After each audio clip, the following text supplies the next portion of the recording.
In this lecture, we'll discuss how the Linux system performs authentication. There are two files of particular interest to us: etc password and etc shadow.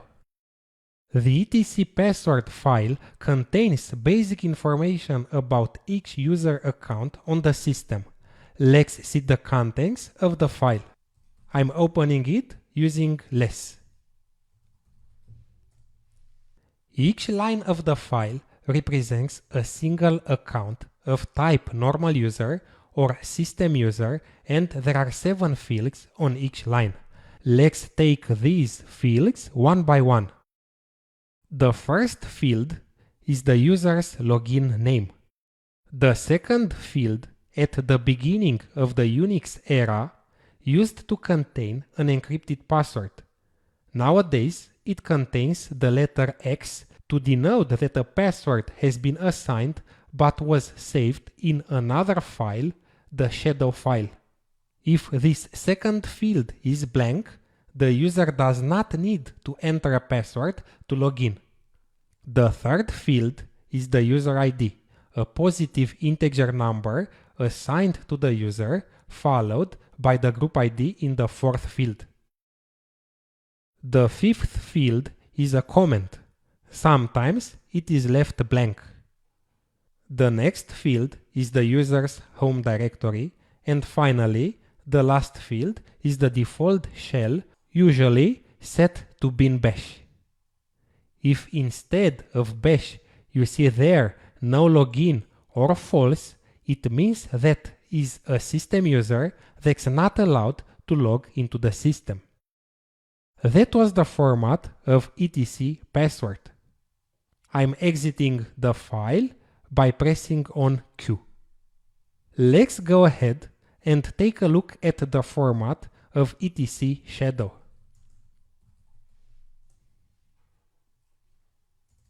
This is the file.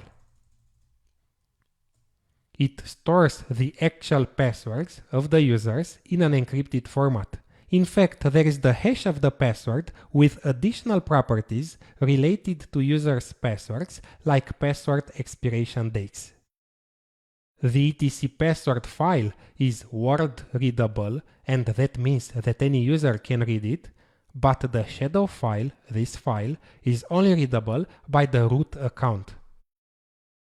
Let's take a deeper look at the content of the shadow file.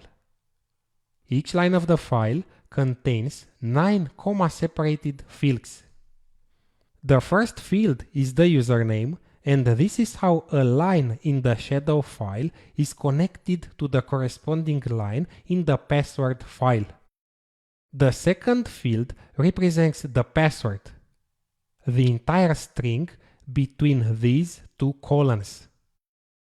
This is the password. Then come 7 fields related to password expiration dates, like last password change, minimum and maximum password age, and so on. I won't dive deeper into this, but if you are interested, you can find a full description of these fields in the man page of the shadow file. Man shadow. You find here a full description of each field. Let's get back to the shadow file.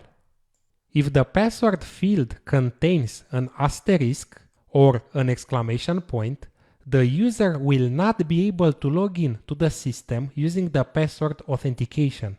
Other login methods like key-based authentication or switching to the user are still allowed. This is the case of root in the latest version of Kali Linux.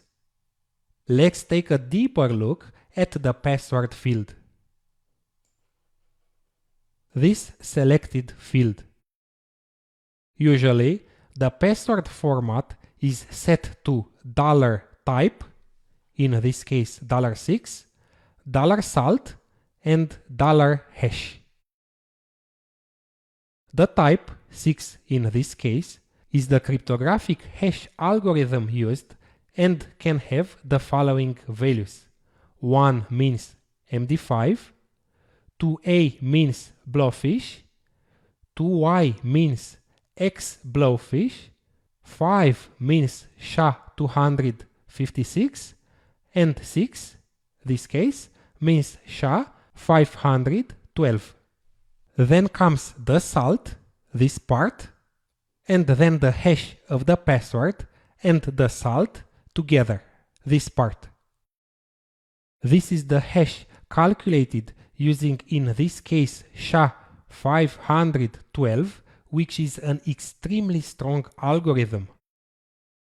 Let me tell you a few words about the salt, this field in this example.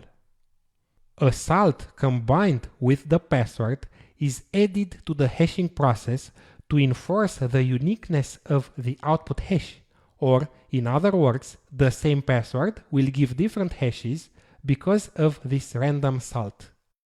This mitigates password attacks like rainbow tables. The salt is randomly generated for each password, but it's not secret like the password is. If through having the hash an attacker can find the clear text password, all the other similar passwords of other users are still secure because their hash is different. To make it crystal clear, let me show you an example. I'm exiting the shadow file by pressing on Q, and I'll create two user accounts. They will have the same password. I'm creating the first user named user1 and then set its password to test. User add, user1.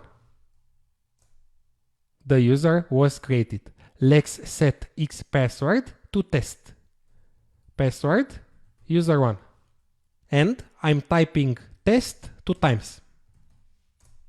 Let's create the second user named user2 with the same password, test. User add user2, passwd user2. And I'm typing test 2 times. Now, let's check the hashes in the shadow file. I'm printing out the last 10 lines. These are the lines related to the users I've just created. And we notice that even though both users have the same password, the saved hash is different. It is unique. That's because it has computed the hash using both the common password and the salt, which is unique for each user. Now, if a hacker manages to find the password of the first user having the hash, the hacker doesn't know that the second user has the same password because there is another hash in the file. One last thing I want to tell you is that these files, password and shadow, should not be edited by hand unless you know what you are doing. Always use a command that is designed for this purpose. That's all.